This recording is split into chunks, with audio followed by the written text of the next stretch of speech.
Isa sa itinuturing na cultural treasure ng bansa na Ifugao Rice Terraces, target na isailalim sa rehabilitasyon. Dalawang agricultural tramline sa probinsya aayusin din para sa mas mabilis na pagbiyahe ng agricultural products. Si Angel Kim Pengostro sa sentro ng balita.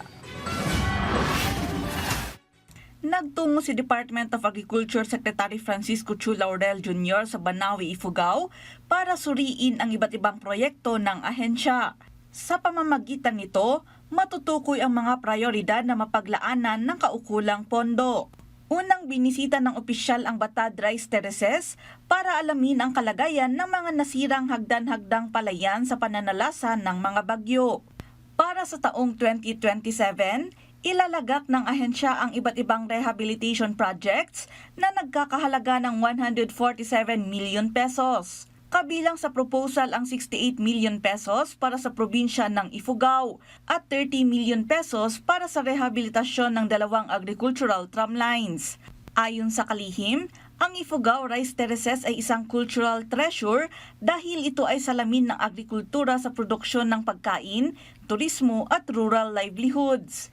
Binisita rin niya ang San Fernando Lubuong Agricultural Tramline Project na nagdudugtong sa bayan ng Banawe at Hungduan, maging ang Viewpoint Kiiyang Agricultural Tramline.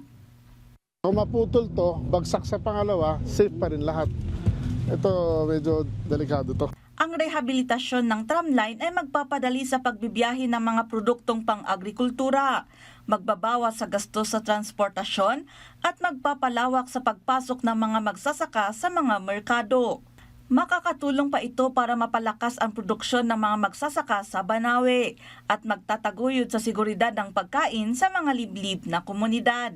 Banawe, Batad at yung mga ibang lugar, the terrain dictates that tramline is the best means of transport, of agricultural goods. Bagong design natin ngayon, kaya na pati tao. So yung basket na yon, ang designed weight namin yung 1 tonelada. So pati motorsiklo pwede mo isakay, semento, bakal, hollow block, construction material. Nagpasalamat naman ang mga residente sa layunin ng kalihim. Malaking tulong to sa amin. Produkto namin dyan, may ibebenta kung wala tong tramline, masasayang yung produkto namin dyan. Pagkapunduhan niya, maganda. Yung mas matibay. Iginiit din ng kalihim ang modernisasyon sa pagsasaka sa pamamagitan ng mga makinarya at kasangkapang pang-agrikultura para sa ikabubuti ng mga magsasaka. Angel Kim Pengostro para sa Bayan.